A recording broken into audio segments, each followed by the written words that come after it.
Por eso hemos querido trabajar con la virtualidad y trabajar con la biodiversidad como un tema de mucha importancia. Para eso tenemos 4 grandes maestros, estos grandes maestros con mucha competencia, muchas investigaciones y muchos trabajos realizados. Sería importante que nosotros aprovecháramos esta oportunidad, porque es una verdadera oportunidad. Quiero decirle que voy a presentar la semblanza ahora para ganar tiempo, pero en el mismo orden en que se van a presentar.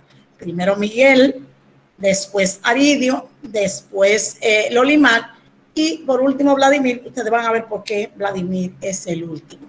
Terminada esta presentación, entonces se va a presentar, de una vez se va a subir la presentación a YouTube. Por aquí también ustedes pueden hacer sus preguntas por el chat. De inmediato paso a la semblanza de los docentes que van a trabajar con nosotros.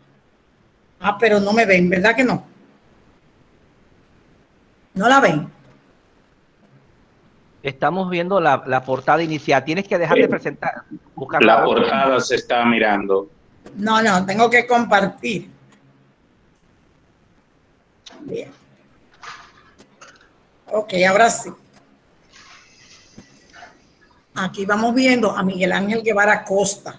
Miguel Ángel Guevara Costa, que va a versar con nosotros sobre trabajos prácticos de laboratorio para la enseñanza-aprendizaje de la determinación de los índices de diversidad desde la virtualidad. Entonces, Miguel Ángel Guevara, que ha puesto aquí un poco de su semblanza, dice que es licenciado en Biología de la Universidad UDO de Venezuela, máster en Ciencias Marinas y doctor en Ciencias Biológicas de la Universidad de Chile, profesor asociado del Instituto Oceanográfico de Venezuela. Además, investigador del área de acuicultura. Es docente investigador también de nosotros en el IFODOSU, miembro del comité editorial de evaluadores de varias revistas científicas. Tiene 42 publicaciones, nada menos, 20 de las cuales la ha realizado en los últimos 5 años. Imagínense, hacer 20 publicaciones en 5 años es mucho. Está acreditado como investigador de máximo renglón, un investigador C. En el programa de estímulos a la innovación e investigación de la República Bolivariana de Venezuela y como investigador de máximo renglón, quinto OFE, en el sistema de acreditación de los investigadores de la UDO, admitido en la Carrera Nacional de Investigadores en Ciencias Tecnológicas e Innovación, en el año 2020 como investigador adjunto de la República Dominicana. Se ha desempeñado como coordinador de posgrado de Ciencias Marinas en la IOP e impartido docencia de pregrado y posgrado. Ha coordinado 6 proyectos de investigación, varios cursos nacionales, 14 tesis, 6 de pregrado y 8 de posgrado, y una doctoral. Actualmente sus investigaciones están dirigidas hacia la evaluación de organismos planctónicos, esos son la microalga y el zooplancton, para uso en la acuicultura, biotecnología, ecotoxicología. Además, investiga estrategias didácticas para la enseñanza de la biología y participa en la promoción de ciencia y tecnología a nivel de la educación secundaria mediante la impartición de talleres, charlas y cursos. Ya ustedes ven, él tiene algo más, ¿eh? Lo que pasa es que, bueno, lo vamos a dejar hasta aquí, esta parte. Inmediatamente voy a presentar la semblanza de Aridio. Aridio nos va a hablar de la biodiversidad en San Juan. Qué interesante. Aridio es licenciado en educación primaria, mención matemática y ciencias naturales. Nada más y nada menos que hijo de nosotros del recinto Urania Montaz, maestrante de biología orientada a la investigación y la enseñanza en la Universidad de ISA y IFODOSU, el convenio que tiene IFODOSU con la Universidad ISA. Monitor de tecnología en el IFODOSU, en el Urania Montaz, de donde es hijo. Facilitador en las TIC en el Ministerio de Educación para la capacitación de docentes para la enseñanza en la nueva normalidad. Como parte del programa de maestría que cursa actualmente, ha desarrollado importantes investigaciones. Dentro de esta mencionaremos algunas. estructura y composición de comunidades de artrópodos en zonas perturbadas por incendios forestales en el Parque Nacional José del Carmen Ramírez de la República Dominicana. Arbóreo en el Parque Mirador del Este, también de la República Dominicana, en el Santo Domingo Este. Como investigador actualmente ha incursionado en el estudio de Junisperus gracilior, Var gracilior. Esa es una especie forestal endémica de la República Dominicana y que está gravemente en amenaza, o sea, que quiere desaparecer. Y las epífitas como bioindicadores de calidad ambiental. Participa también en grupos y clubes científicos a través de investigaciones, talleres y seminarios. Contamos también en este panel con la presencia de la doctora Lolimar Romero. Lolimar fue un poquito tacaña al poner su semblanza porque Lolimar tiene muchas cosas que poner, pero vamos a leer lo que ella quiere que se sepa hasta ahora de ella. Licenciada en Química con diplomado internacional en Educación Superior, maestría en Oceanografía, Química y doctorado en Ciencias Marinas, con una amplia experiencia laboral en el área de docencia universitaria, gerencia de departamento académico y diseño curricular de carreras técnicas, licenciatura e ingeniería, además de una reconocida trayectoria como investigadora que es conocida. Lolimar va a presentar, va a enseñar biodiversidad, una tendencia educativa actual. Eso es lo que va a presentar Lolimar en el momento que le corresponde. Tenemos a Vladimir Gómez, y ya ustedes pueden ver la foto de lo que yo hablaba ahorita, del pelo. Vladimir, ¿por qué está al final? Porque él va a hablar del devenir de la biodiversidad en la pandemia. Al igual que Lolimar, Vladimir puso una semblanza pequeña y dice que es licenciado en biología, maestría en ciencias marinas, mención biología marina, con amplia experiencia en el manejo de colecciones científicas en museos marinos, investigador docente, además de desempeñar cargos como coordinador en línea de investigación e investigador principal en proyectos de difusión de conservación del medio ambiente en entornos escolares, ecología y cultivo de organismos marinos y análisis de población genética. Ahí ustedes han visto que tenemos nada más y nada menos que un filete de profesores, esta pléyade de profesores que nos van a dar la oportunidad de escuchar. Entonces, aquí yo voy a volver, dejé de compartir, vuelvo al Meet y lo voy a dejar con Miguel Guevara, quien va a iniciar, y luego se van a ir presentando porque ya ustedes vieron la semblanza de cada uno. Miguel, es tuyo el escenario. Sí, voy a compartir.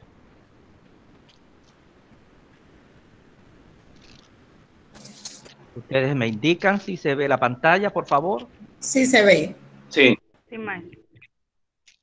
Ok, bueno, buenas tardes. Muchísimas gracias por las palabras hermosas y adornadas de Nilsa. Especial bienvenida a todos los estudiantes de pregrado y de la maestría. Gracias por acompañarnos.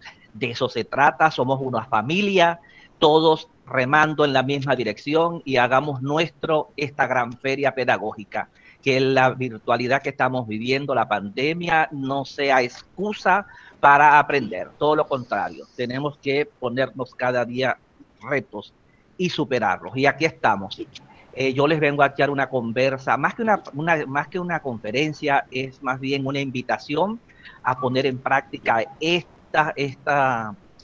estos índices de los cuales les voy a hablar, ponerlos en práctica en la casa, ya en el jardín, en el patio, sobre la mesa del comedor, etcétera. Lo importante aquí es manejar la mecánica, la metodología. Y cuando nos toque ir al campo, que es lo que nos encanta a los biólogos, ya tenemos esa competencia adquirida, y lo que vamos es a transferirla al campo abierto. Y se llama así el trabajo que venimos a conversar. Es un trabajo práctico de laboratorio para la enseñanza-aprendizaje de la determinación de los índices de biodiversidad desde la virtualidad. Comenzamos para definir qué conocemos nosotros como biodiversidad. Eso está dicho en todos los textos, en todas las páginas web, y que abarca pues toda esta diversidad de organismos. Y cuando digo organismo, no es lo que vemos a simple vista, porque siempre vamos con biodiversidad a plantas y animales, ya grandes, macro. También tenemos que ver a los micro, ya insectos, a nivel de los ecosistemas acuáticos, todo lo que es fitoplancton, zooplancton, a nivel de bacterias, todo esto está incluido dentro de este término. También tenemos que ver como biodiversidad las diferencias entre los individuos de una especie que pertenece a una población, ya las diferencias que vemos en las poblaciones que integran una comunidad y las diferencias entre los ecosistemas que conforman la biosfera. A manera de información, esto que adorna el lado derecho, aquí tenemos dos especies endémicas dominicanas, la Tabebuia ricardi y el Melicoccus jimenensis, dos especies únicas de los cuales los dominicanos se tienen que sentir orgullosos, y los que somos de otros países y ya hemos acogido a esta nación como nuestra patria, también la sentimos como nuestra, especies únicas, no irrepetibles. Esa gran biodiversidad dominicana la observamos aquí, una pequeña muestra, ¿no? Si aquí ha ido a Bahía de las Águilas, una belleza sin igual, ahí está el paraíso de las tortugas marinas, donde dos de las especies de las 8 conocidas es su sitio de anidación, como esta tortuga, está la tortuga carey, la Dermochelis imbricata y la Dermochelis coriacea, que tienen ese sitio como sitio de anidación.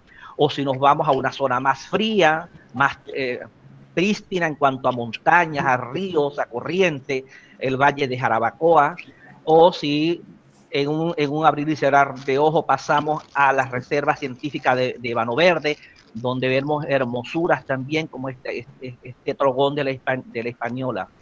En total que en esta reserva hay 90 especies de aves, de las cuales 48 son permanentes, 21 son endémicas, 22 son migratorias y 15 se encuentran en la categoría de especies amenazadas.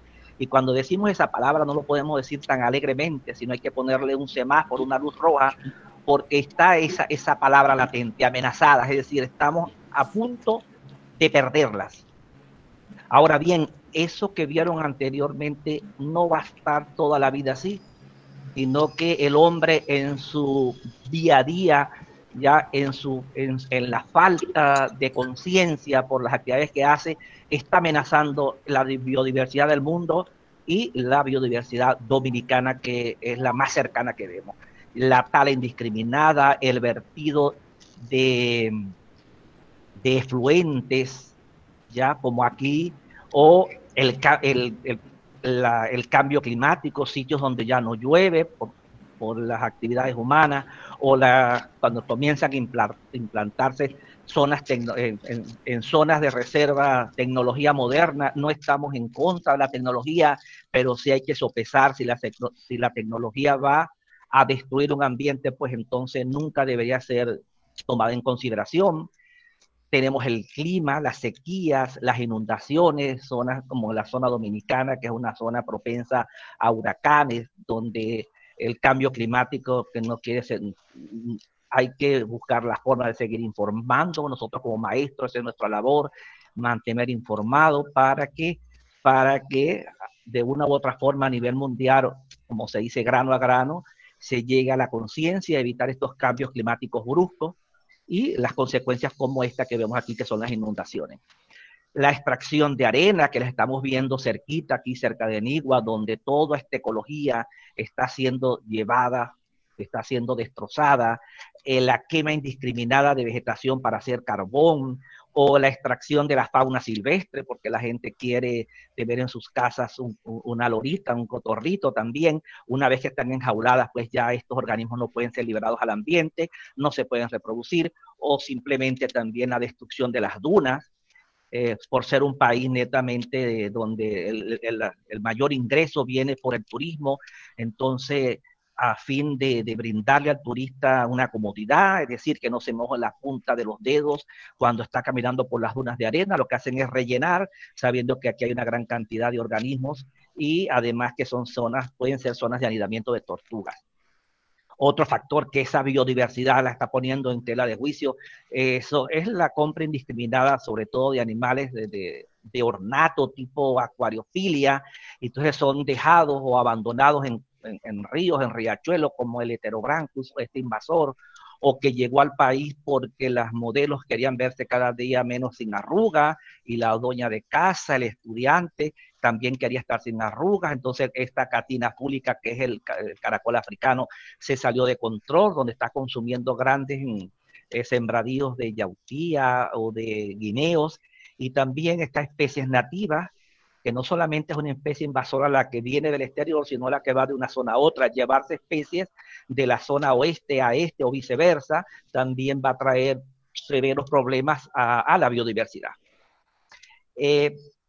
Hay mucha información a nivel de textos académicos, de artículos, y también a nivel de los periódicos locales, como vemos esto, ya cómo es la amenaza de las plantas vasculares, que el 13% está vulnerable, un 50% en peligro crítico y 37% en peligro, para que vean a qué nos estamos refiriendo. Pues vulnerables son las que enfrentan un elevado grado de extinción a mediano plazo, las que están en peligro crítico están en un riesgo extremado alto de extinción, y las que están en peligro son las que están bajo un riesgo muy alto de desaparecer.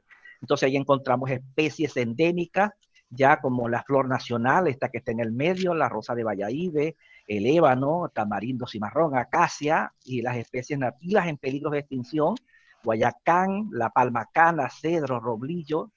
Y con respecto a la fauna, pues no es menos alentador la información, ya que el 40% de la fauna es vulnerable, y dentro de estas, por ejemplo, una de las soluciones que se están tomando es tratar de dictar periodos de veda, por ejemplo, para el lambí, la langosta, el cangrejo, de tal manera que hay que ponerle freno para evitar que esto sea parte de la historia reciente.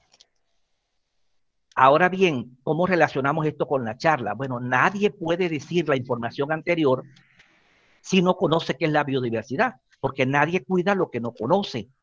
Entonces, de eso se trata la charla, de una manera sencilla y práctica, que los estudiantes hagan cálculos de índice de biodiversidad en este momento actual de virtualidad. Entonces, por ejemplo, que la biodiversidad, estos índices expresan el número de especies y abundancia relativa de las mismas en una comunidad. Muchas técnicas se usan, una de las de mayor amplio uso son las cuadratas o cuadrantes. Esta está realizada con tubos de PVC de media pulgada, ya donde tiene un área de 1 metro por 1 metro, 1 metro cuadrado. Esta es una zona bastante árida, aquí una zona más montañosa, pero cuando les estoy hablando en este momento, cuando lo hacemos en presencialidad. Si vamos a un litoral rocoso donde hay una zonación, donde estas cuadratas demasiado rígidas no funcionan, usamos transectos, es decir, con cuerdas delimitamos el área. En esta oportunidad yo no les voy a hablar de los tipos de muestreo, esa es otra charla, sino simplemente me voy a enfocar al cálculo de los índices, asumiendo que hicimos unos muestreos correctos, es decir, tomamos el tamaño apropiado de la cuadrata o del transecto. Ahora que estamos sigamos en presencialidad, cuando hacemos estos estudios, se toma una serie de parámetros ambientales, es decir, la temperatura, el pH y el salinómetro si vamos a una zona marina. Todo esto va a permitir que uno establezca discusiones, pueda analizar el por qué la biodiversidad está baja o está alta, dependiendo, correlacionándola con los factores físico-químicos del ambiente. ¿Qué pasa cuando vamos a la virtualidad? Nuestros estudiantes están todos pendientes de que cuándo vamos a salir. Les digo yo que no es culpa del maestro, sino es culpa de la misma situación que estamos viviendo, y que hay que seguir los lineamientos del gobierno para evitar pues una propagación masiva. Entonces, pero esto no es excusa, nosotros podemos hacerlo desde casa. Imagínense que esto es mi cuadrata, ¿ya? Yo la puedo hacer en casa con cartón, la puedo hacer inclusive con mecate, hilo, y medir mi área, mi patio, mi jardín, si vivo frente a un parque o en la mesa de comedor si vivo en un departamento en el 6º piso donde no tengo acceso a nada, y podemos fabricar, ya sea usar metras, canicas de diferentes colores o fichas y pintarla de diferentes colores. Imaginemos que estos son nuestros especímenes desde la virtualidad. Ya ahora, estos índices de biodiversidad, yo les traigo hoy 2 solamente, hay muchísimos. Por el tiempo, voy a hablarles de 2, que es la riqueza específica o índice de Margalef. Este índice propuesto por Ramón Margalef, un ecólogo español, que lo tienen aquí a la derecha, y que este índice no es más que para interpretar el número de especies que están presentes en una comunidad y la relación que existe con el número total de individuos. Esta es la fórmula del índice de Margalef, donde tenemos que S es el número de especies y N mayúscula es el número total de individuos. ¿En qué consiste esto? De lo siguiente, imaginemos, aquí viene la práctica. Nosotros colocamos sobre nuestra mesa de comedor nuestra cuadrata y lanzamos allí nuestras canicas de diferentes colores. Vamos a llamarlas con una cuadrata. En una hoja Excel o a mano empezamos a ver y a anotar. ¿Cuántas amarillas hay? Tengo 2 amarillas. Tengo una negra, una roja, una azul, una blanca, una verde, una mostaza. En el ambiente esto sería el nombre o el género de la planta, si es una diversidad vegetal, o del animal que estamos hablando. Es decir, sería un cangrejo, si es en la tierra, un cangrejo, un anélido, o si conocemos la especie, mucho mejor. En fin, estamos sustituyendo eso por estos colores. Vemos las especies, el total da 8. ¿Cómo procedo? Primero S, es 7. Al restarle 1 me da 6, como me lo dice la fórmula, me está pidiendo S menos 1. N, en este caso, es el número total, ¿ya? De organismo, que es 8, y el logaritmo neperiano de 8 me da 2,07. Al efectuar esto, me va a dar 2,9. Es decir, al dividir 6 entre 2,07, me va a dar 2,9. Es importante. ¿Qué me dice a mí este número? Este número, mientras más alto, me está diciendo que hay una mayor diversidad de especies, que es lo ideal. En un ecosistema lo ideal es que haya mucha diversidad y no haya dominancia de una especie. Cuando hay dominancia de una especie es problemático. Ya lo van a ver por qué. Ahora, manera de ejercicio, ¿y qué pasa si usted lanza las 8 canicas de un mismo color? ¿Cómo sería el índice? Si tuviera en clase, le diría que levantaran la mano, pero aquí les voy a decir, bueno, en la fórmula de el Margalef me dice que el número de especies, si es azul, es una sola especie. S vale 1. Cuando yo le resto 1, me da 0. Listo, al dividir 0 entre cualquier número me va a dar 0. Es decir, el índice de Margalef me dice que es 0. Me está diciendo que allí no hay biodiversidad. Allí lo que hay es dominancia de una especie de ese ambiente. Avanzando, el otro índice que les voy a conversar es el índice de Simpson. Se llama índice de dominancia, muy relacionado con el anterior. Este índice varía entre 0 y 1.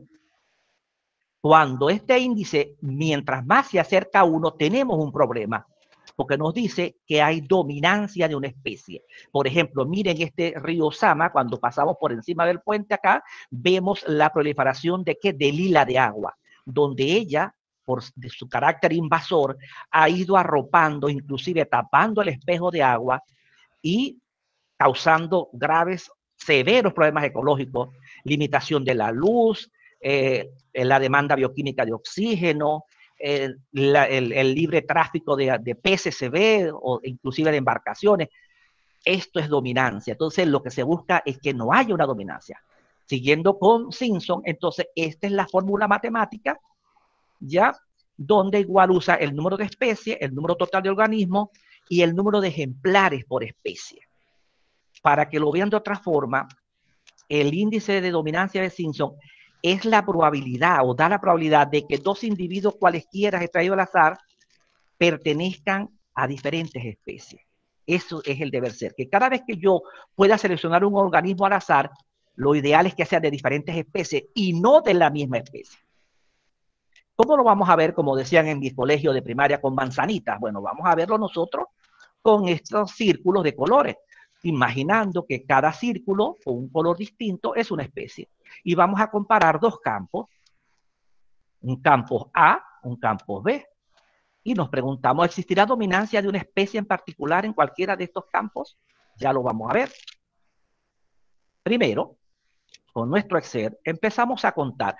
Para efectos pedagógicos, cada una de estos círculos los vamos a multiplicar por 10. No quise poner 10 amarillas o 30 amarillas o 10 verdes, sino que imaginemos que cada uno equivale a, hay que multiplicarlo por 10. De tal manera que vemos que verde, hay uno, pues sería 10 verde, 20 azul, 30 amarillo, 20 rojo, 10 blanco y 10 negro. Para un total, para en el campo A, de 100. Las columnas de la izquierda es la multiplicación de ese n por n-1. Es decir, sería 10 por 9 da 90, 20 por 19, 30 por 29 y así sucesivamente. La sumatoria me da 1900. Cuando yo lo llevo a la fórmula, lo que voy a sustituir, ¿ve? La sumatoria de este lado de n, que multiplica n-1, que es 1900, sobre n multiplicado por n-1. Es decir, aquí sería 9900, ¿verdad? Entonces, esto cuando yo calculo me da 0,2. Igualmente lo hago para el otro lado. Y me da, ¿y qué comparo yo? 0,2 con 0,3. Mientras más se acerca uno, hay mayor dominancia de una especie. Por lo tanto, nuestro campo B tiende a tener una especie más dominante. Todavía está bajo, pero estoy comparando el A con el B. Si lo vemos con los dibujitos, vemos que aquí habrían, como dije, 30, y aquí tienen que haber 50 amarillos. Por lo tanto, la especie que estamos reconociendo como del color amarillo es una especie que tiende a dominar ese ecosistema. Eso es lo que nos dice el primero, la riqueza, mientras más alto, el de Margalef, mejor. Y la dominancia, mientras más se acerque a cero, es ideal. Hay una heterogeneidad en las especies. Ahora, ¿qué tal si usamos programas? Ya para terminar, yo pensé que me iba a echar menos tiempo, Nilsa, pero aquí vamos. Fíjense, rápidamente, Tranquilo. Recordemos el índice de Margalef, que nos dio 2,9. Este programa me lo cedió el amigo José Guillermo de la maestría, y lo importante, como nos dijo la conferencia que vimos con el profesor de Sevilla, no es temer los programas, sino también es conocerlos, ¿ya? Entonces, es interpretar estos datos. Miren cómo lo vamos a hacer con este programa, teniendo en cuenta que el índice manual nos dio por 2,9. Abrimos el programa, un programa que no pesa nada, yo solo puedo pasar a los interesados, colocamos aquí esto mismo que está aquí, amarillo, negro, verde, en este mismo orden. Resaltamos con la letra A y resalta esta columna. Luego voy a tocar donde dice aquí diversidad y me aparece esta otra pantalla. Toco donde dice índice de diversidad y aleluya, me aparecen todos los índices. Pero ¿cuál estoy buscando yo? El de Margalef, 2,885, que aproximadamente es 2,90, es el que tenemos acá. Si lo aplico para el otro ensayo, igual, yo voy a hacer el cálculo solamente para el campo A. Abrimos el programa, colocamos los valores estos del campo A aquí, tocamos la letra A para que nos resalte la columna, vamos a diversidad, diversidad me muestra esta otra ventana, toco los índices y me aparece aquí, y lo que señalo con las flechas rojas es el índice de dominancia.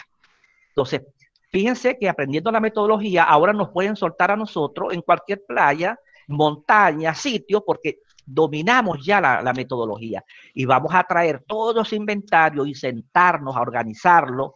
Ya ahí es que entran en juego nuestros taxónomos, que tanta falta no hacen, porque son bien escasos los taxónomos, para lograr identificar cómo está la diversidad. Y más aún, lo importante es la diversidad en el tiempo. ¿Cómo sería la diversidad en los años 80 en una zona, por ejemplo, la que va a hablar el amigo Aridio? ¿Cómo sería en el 2021? ¿Se ha mantenido, ha bajado, está en peligro, etcétera? Bueno, gracias por su atención. Y les recuerdo, según esta frase de Herbert Spencer, que el gran objetivo del aprendizaje no es el conocimiento, sino la acción. Así que los invito a accionar, a ponerse en acción con estos dos índices. Después les doy los otros, pero por ahora vamos a ir practicando estos dos. Muchísimas gracias y quedamos atentos a las preguntas. Gracias a ti, Miguel. Al final van a hacer las preguntas. Pudimos ver la riqueza de la biodiversidad de especies que hablaste, y que la dominancia, dependiendo de las condiciones, no es buena. Dimos que depende de la condición la dominancia, porque la dominancia va a depender de lo que le ofrezca a quien le dé mejor, le favorezca para ser dominante. Sin embargo, hablamos de que no es bueno eso, porque entonces una especie arropa las demás. Pero yo no puedo hablar mucho porque ahora viene Aridio con su presentación para conocer la biodiversidad de San Juan. Saludos, muy buenas tardes. Gracias por la oportunidad que nos han brindado. Gracias, Nilsa. Gracias, maestro Miguel Guevara, por la invitación. La virtualidad no es una excusa para que nosotros no conozcamos la biodiversidad de nuestro país. En la tarde de hoy, desde sus hogares, vamos a conocer un poco y a grosso modo la biodiversidad que alberga la cordillera central de la República Dominicana. Así que agarren bien sus asientos y no se duerman. Entonces, para empezar, es bueno resaltar el concepto que bien destacaba el maestro Miguel sobre la biodiversidad, que no es más que la diversidad biológica que va a tener o que tiene una comunidad en específico. En este caso nos vamos a referir a tres grupos en específico, que va a ser plantas, animales y hongos. Ya la parte de microscópica y la variabilidad genética, pues en esta presentación la vamos a dejar de lado. Y como cordillera central, nosotros vamos a tener a este sistema montañoso que es la República Dominicana, desde la región sureste del país hasta la región noroeste, compartiendo y siendo compartida entonces con la hermana nación de la República de Haití. Este sistema montañoso tiene una longitud de unos 550 kilómetros de largo por unos 80 kilómetros de ancho. En la misma vamos a encontrar el sistema montañoso, pues con mayor diversidad biológica, como le vamos a estar explicando. ¿A qué se debe esta diversidad? Pues a los diferentes ecosistemas y sus climas que en ellas convergen. Este sistema montañoso alberga las elevaciones más importantes que vamos a tener, no solo como isla, sino en todo el archipiélago antillano. Aquí vamos a encontrar las elevaciones del Pico Duarte, con una elevación aproximada de unos 3.187 metros. Está también la Pelona, la Rosilla. Entonces, esta conjugación entre valles, picos y montañas, pues es el ecosistema perfecto. Convergen allí entonces los ecosistemas perfectos para que se desarrolle la biodiversidad y pues podamos tener nosotros una biodiversidad bien rica y bien diversa. Entonces, allí vamos a converger, o van a converger diferentes ecosistemas, diferentes tipos de bosques, y esto va pues a proporcionar el ambiente ideal para esta biodiversidad. Teniendo en cuenta que, por ejemplo, a medida que se asciende, la temperatura disminuye. Cada 180 metros que se asciende o de elevación, vamos a tener una temperatura que disminuye 1 grado Celsius. Entonces, si multiplicáramos esta parte o dividiéramos esta parte, los 3.187 metros que tiene el Pico Duarte de elevación, entre 180 grados, entre 180, pues vamos a tener una diferencia de aproximadamente 27 grados Celsius. Esta diferencia de temperatura va creando microclimas que van pues a albergar una variedad de especies. Esto lleva a que la cordillera central sea una de las zonas montañosas más importantes de nuestro país, y con mira a salvaguardar la biodiversidad que en ella se alberga, pues cuenta con diferentes áreas protegidas, al menos 7. Dentro de ellas podemos mencionar el Parque Nacional José del Carmen Ramírez, vamos a mantener ahí también el Parque J. Armando Bermúdez, el Parque Nacional Juan Bautista Pérez Ranciel de Valle Nuevo Constanza, el Parque Nacional Francisco Alberto Camaño de Ño, la Reserva Científica de Ébano Verdes y Las Neblinas, entre otras zonas. Entonces, cada una de estas áreas protegidas tiene un microclima y tiene múltiples ecosistemas en los cuales se alberga la biodiversidad. Por tanto, yo no pretendo abarcar el 100% de la biodiversidad que se concentra en esta región, sino más bien darle a ustedes una panorámica general de la biodiversidad que alberga esta región y esta zona. En cuanto a la biodiversidad vegetal, debido al tipo de bosque que conforma la cordillera, que es un bosque latifoliado, generalmente compuesto por especies forestales, en el caso del pinus, pinos occidentales y la especie Juniperus gracilior. Cabe destacar que como país tenemos aproximadamente unas 6.000 especies forestales, de las cuales 2.053 son especies endémicas de nuestro país.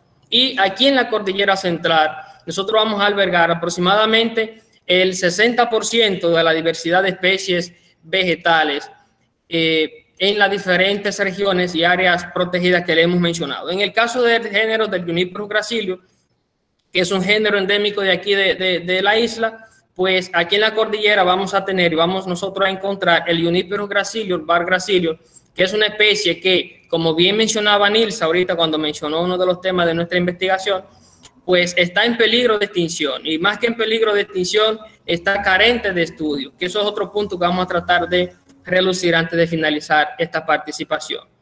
Entonces, otras especies vegetales que nosotros podemos encontrar aquí en esta zona son los helechos.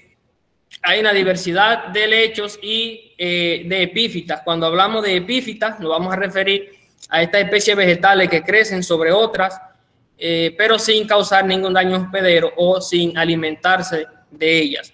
El caso más particular y uno de los más que conocemos son las bromelias.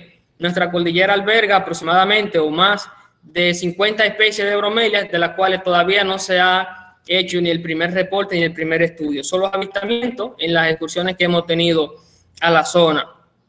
Vamos nosotros también a encontrar que en estas bromelias vamos a encontrar climas que son hóspitos para el desarrollo de la vida de diferentes especies de mosquitos, de larvas, lagartos e incluso de algunas ranas, como es el caso de esta rana que pueden ustedes observar aquí en la pantalla.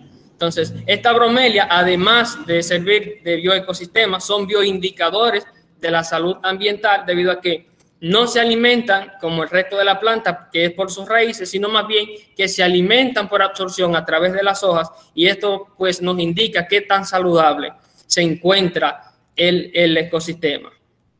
Vamos nosotros a encontrar como especie vegetal una diversidad de orquídeas, estas rosas que tanto les encanta a las mujeres. La República Dominicana tiene aproximadamente unas 350 especies de orquídeas.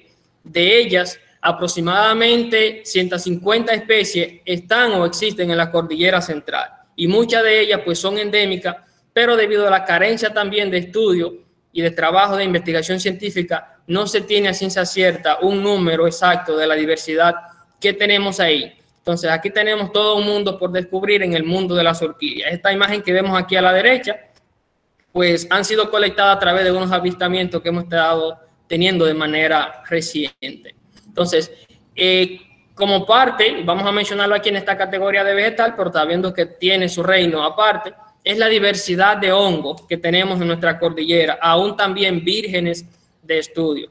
Aquí vamos nosotros a encontrar hongos, tanto poliporáceo, ascomiceto, basidiomiceto, entre otras especies del reino fungi. Algunos pudieran ser comestibles, otros pudieran ser alucinógenos, pero como repito, no tenemos todavía ningún estudio ni ningún muestreo o levantamiento de la cantidad de especies que existen allí y los diversos usos que pudiéramos nosotros pues brindarle a estas especies. La diversidad animal pues ha sido un poquito más explotada y más estudiada en lo que pudiéramos nosotros decir en los trabajos científicos e investigación. Nosotros albergamos aproximadamente 6.000, aproximadamente pues en el caso de las aves, que es el primer grupo que vamos a estar viendo aquí, tenemos unas 206 especies de aves, de las cuales 32 son endémicas de la República Dominicana. Y adivinen qué, 30 de estas aves se encuentran en la cordillera central. Muchas de ellas, como algunas que les voy a estar mencionando, pues se encuentran en peligro de extinción debido a la pérdida de hábitat y también a la intervención de otras especies invasoras, como aclaraba el maestro Miguel Guevara. Algunas de estas especies de aves endémicas que tenemos aquí en la República Dominicana, pues está nuestra ave nacional, la Dulus dominicus, que es una de las más predominantes que se encuentra aquí en la cordillera central. Está también el Melanerpes striatus o el carpintero, y está también el pájaro bobo. Vamos nosotros también a encontrar allí el zumbador esmeralda, que también es propio de nuestra región. Y cabe destacar que además de este conjunto de especies endémicas, de estas 30 especies endémicas que alberga la cordillera, es refugio y espacio idóneo también para la reproducción y alimentación y hospedaje de más de 100 tipos de especies de aves que vienen en condiciones migratorias aquí a la isla cada año o cada periodo de tiempo, y también de otras especies que son nativas, es decir, vinieron de otras regiones por las condiciones que ofrece la isla, pues, y particularmente este sistema montañoso, pues se han quedado con nosotros, formando parte de nuestra biodiversidad. Otras especies muy conocidas que la tenemos aquí es la cotorra, la Amazona ventralis, y también está el perico, que son dos especies endémicas también aquí de nuestro país. Está ambas en peligro, pues, de extinción. Vamos a tener aquí también la cigua juanita, vamos a tener aquí el chirrí y la perdiz coquito blanco. Este grupo de aves, pues al ser el grupo más fácil de avistar, pues han sido uno de los más estudiados. Vamos a tener aquí también la lechuza cara ceniza, vamos a tener aquí el barrancolí, también tenemos el colibrí, que son especies propias y endémicas de nuestra cordillera central. Vamos a tener también aquí la cigua amarilla, vamos a tener la calandria, que si bien pues también están en peligro de extinción y son especies endémicas que forman parte de nuestra biodiversidad.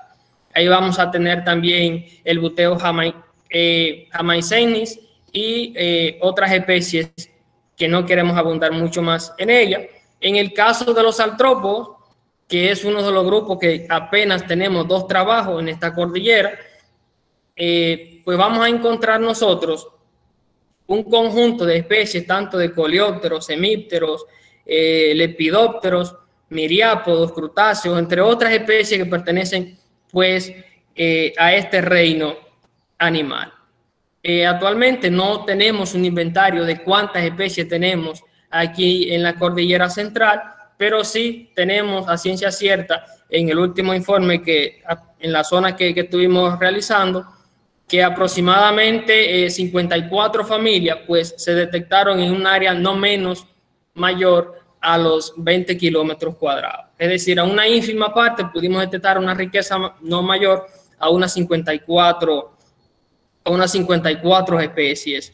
La República Dominicana tiene aproximadamente 7.000 especies de invertebrados, según lo que hemos pues estudiado. De ellas, 185 especies pues son de mariposa. Y de estas 185 especies de mariposa, según la entomóloga Ruth Bastardo, pues aproximadamente la mitad de ellas forman parte y se encuentran en nuestra cordillera central.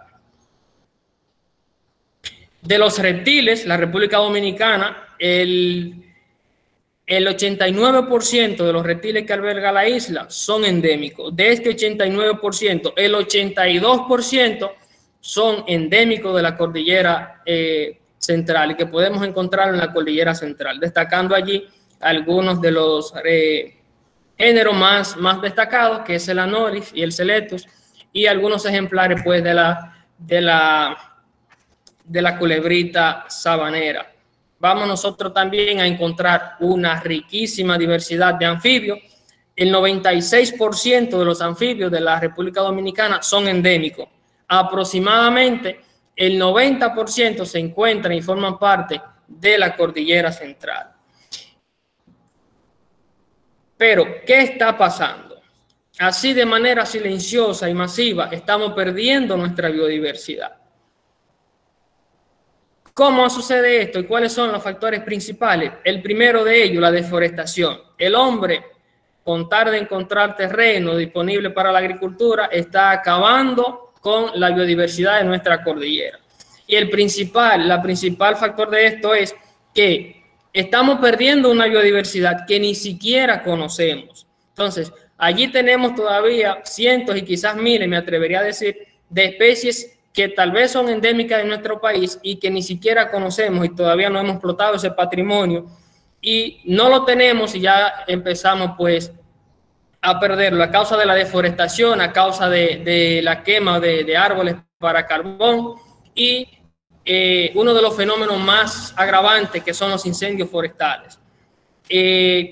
Cada año nuestra cordillera pues tienen y pierden cientos y miles de tareas a causa de los incendios forestales provocados por diversas causas, ya sean por algunos fenómenos naturales, como pueden ser los rayos en ocasiones, pero por lo general suceden por manos malignas del hombre buscando terrenos para la agricultura. Yo voy a presentar aquí este ejemplo de un estudio que hicimos el año pasado en esta cordillera para que ustedes puedan observar más tangible cómo afecta o cómo perjudica el incendio forestal a la pérdida de la biodiversidad. Si se fijan, aquí tomamos 4 áreas de estudio, dos áreas testigos, las cuales habían tenido un mínimo impacto del fuego en los últimos 20 años, y tomamos 2 áreas, una que había tenido un impacto mediano del fuego y una tercera área que había tenido un alto impacto con el fuego. En el área testigo número 1, que había tenido un ligero impacto con el fuego hace 20 años, es decir, ya tenía un tiempo considerable, y la segunda, que había sido impactada por el fuego hace 10 años, y las 2 últimas que fueron impactadas por el fuego, una de mediano y una de alto impacto, en el último año. En la primera de ellas, tenemos una riqueza de 42 especies. Ya en la segunda de ella, que tenía 10 años de haberse impactado por el fuego, habíamos tenido una pérdida de aproximadamente 7 especies en ese lapso de tiempo. Pero nótese aquí la diferencia entre esta que había sufrido un impacto mediano por el fuego, apenas tenemos 24 especies, y en esta tenemos 18 especies, es decir, una pérdida de aproximadamente 22 familias en un ligero impacto por el fuego a una zona o un área determinada. Y si observamos aquí esta gráfica, pues vamos a ver que en este caso del índice de Simpson, la dominancia entre estas áreas impactadas por el fuego disminuye en aproximadamente un 20%. Entonces, ¿qué queremos y qué podemos recomendar? Pues a la comunidad científica y a ustedes que están aquí hoy en este evento, concentrarse y dedicar un poquito de su tiempo, tanto en el ámbito pedagógico como en el ámbito científico, a investigar y a escudriñar nuestra cordillera. Extendemos esa invitación y estamos dispuestos a colaborar con ustedes en cada trabajo que quieran hacer, porque tenemos allí un patrimonio que lo estamos perdiendo y no nos estamos dando cuenta. También hacemos un llamado a esas entidades gubernamentales y a la población en sentido general para que preservemos y mantengamos esta fauna y esta biodiversidad que nos alberga la cordillera central. Así que sin más, muchas gracias. Gracias a ti, Aridio. La verdad es que, oye, no tenemos ni palabras, he quedado con la boca abierta, porque todo ese desconocimiento que tenemos, desconocemos todo, no conocemos la biodiversidad, no conocemos esa cordillera central, no conocemos nada. Para nosotros, oye, es algo que deberíamos hacer conferencias como esta todos los días. La verdad es que dentro del marco dentro del marco de nuestra clase común, deberíamos hacer conferencias como esto, porque la verdad es que, Aridio, te felicito. Te felicito. Vamos a darle el espacio a Lolimar porque yo no puedo casi comentar lo que ustedes hablan. Loli. Buenas tardes. Mayor compromiso, profesora Nilsa. ¿Cómo hacer una exposición a la altura de estos 2 grandes expositores, verdad? Bueno. Bueno, muchísimas gracias. Excelentes exposiciones, entonces la del profesor Miguel y la del profesor Aridio. Yo voy entonces a aprovechar, conectar lo que ellos estaban comentando acerca de la biodiversidad y de cómo determinar todos estos índices ecológicos. Y entonces yo voy un poco más hacia nuestra labor como docente y cómo nosotros podemos ayudar, como estaba comentando Aridio, a la preservación de toda esta biodiversidad, porque muchas veces queremos ayudar y creemos que nuestro granito de arena no colabora. Y lo primero que tenemos que entender es que aunque vemos que la situación es bastante global, pues bueno, todos los intentos de mejora es un intento que, aunque consideramos que es micro, aporta. Entonces yo me voy a permitir proyectar y compartir la pantalla para hacerles mi aporte al respecto. Yo quiero hablar entonces acerca de que, bueno, sí es cierto que algunos ya manejamos la parte de biodiversidad desde el punto de vista teórico y práctico, pues no podemos olvidar que nuestro instituto, que es la vanguardia, quien lleva la vanguardia en procesos pedagógicos en República Dominicana, pues tiene el compromiso de poder transmitir todo esto que nosotros sabemos y manejamos, ¿ok? Y entonces yo quise hacer mi exposición basada en las nuevas tendencias educativas para la enseñanza, en este caso, de biodiversidad. Entonces, por supuesto, hacer una pequeña presentación que sirve de preámbulo a lo que se quiere. Queremos enseñar biodiversidad con tendencias educativas actuales y aquí tenemos un compromiso muy grande debido a que ahora no estamos en las aulas de clase, no estamos en los entornos educativos habituales o tradicionales. Estamos en un entorno virtual que nos presenta el reto de poder transmitir y de poder realizar el proceso de enseñanza-aprendizaje desde nuestros hogares, con nuestros estudiantes, y aquí hay algunos otros factores que se han ido incorporando y que ahora forman parte o que tienen un papel protagónico, como son las familias y las comunidades, por ejemplo, o la utilización de un entorno educativo que no es al que estamos acostumbrados, como por ejemplo las aulas de clase. Entonces, me permito presentar estas tendencias que a grosso modo, según los autores más recientes, y cuando digo recientes, aquí vamos a entrar en dilema más adelante, ellos reseñan que pueden ser entre 6, 7, 8 tendencias educativas, pero que en realidad una va concatenada con la otra y con otras experiencias que al final suman muchísimo, más que esas grandes 7 tendencias educativas. Entonces, nuestra primera tendencia nos permite, si se quiere, enmarcarnos en hacia dónde vamos y cómo debemos avanzar, sobre todo ahorita que estamos en un entorno virtual, ¿ok? Es decir, estamos ante una constante evolución, y esta evolución del sistema educativo o del proceso pedagógico siempre se había dado por la inherente globalización en la que estamos inmersos. Entonces, esta evolución se estaba dando a pasos agigantados, pero bueno, ahora en esta virtualidad donde somos más dependientes de los equipos tecnológicos y estamos acortando distancias con ellos, pues bueno, esta evolución se está dando a pasos mucho más vertiginosos. Por supuesto, estamos manejando nuevos valores educativos, tenemos una emergencia climática, tenemos una revolución tecnológica que en algunos casos está o no disponible para un sector u otro. Se pone sobre el tapete la formación continua de nuestros profesores y de nuestros estudiantes, y como si no fuera poco, entonces también tenemos que cuidarnos de una pandemia. Entonces, cuando de manera globalizada se ve todo el panorama, pues pareciera un poco caótico. Sin embargo, esto nos ha permitido abrirnos, prepararnos, evolucionar. A mí me encanta la palabra evolucionar en esto de las tendencias educativas, porque tenemos que estar a la altura del reto que se nos está imponiendo. Entonces, ¿qué debemos buscar ahorita como nosotros, como facilitadores en ese proceso pedagógico? Pues bueno, la innovación, que se sigan desarrollando las competencias y una equidad que es distinta a igualdad, que permita entonces acortar la enorme brecha educativa que se está dando entre todos aquellos que tienen esa disponibilidad, sobre todo tecnológica y de tiempo y de acompañamiento, si se quiere, familiar, a los que no lo tienen.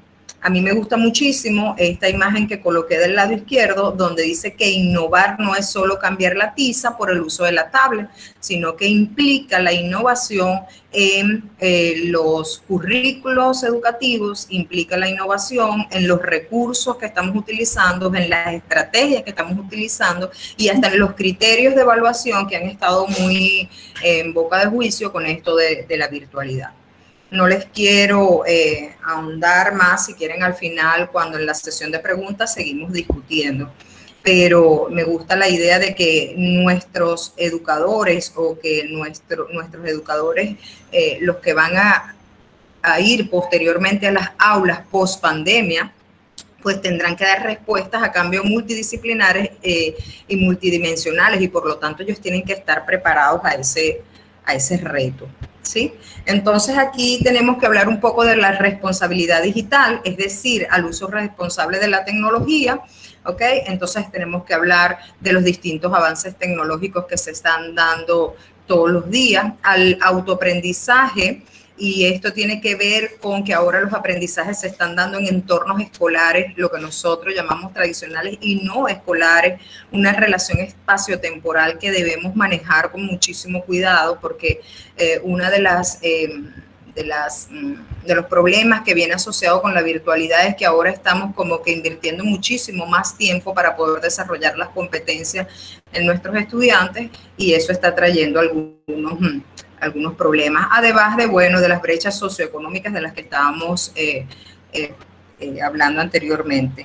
Desde el punto de vista de biodiversidad, cuando el profesor Arilio y el profesor Miguel estaban dando su exposición, pues pareciera que es muy difícil enseñar biodiversidad desde el entorno virtual.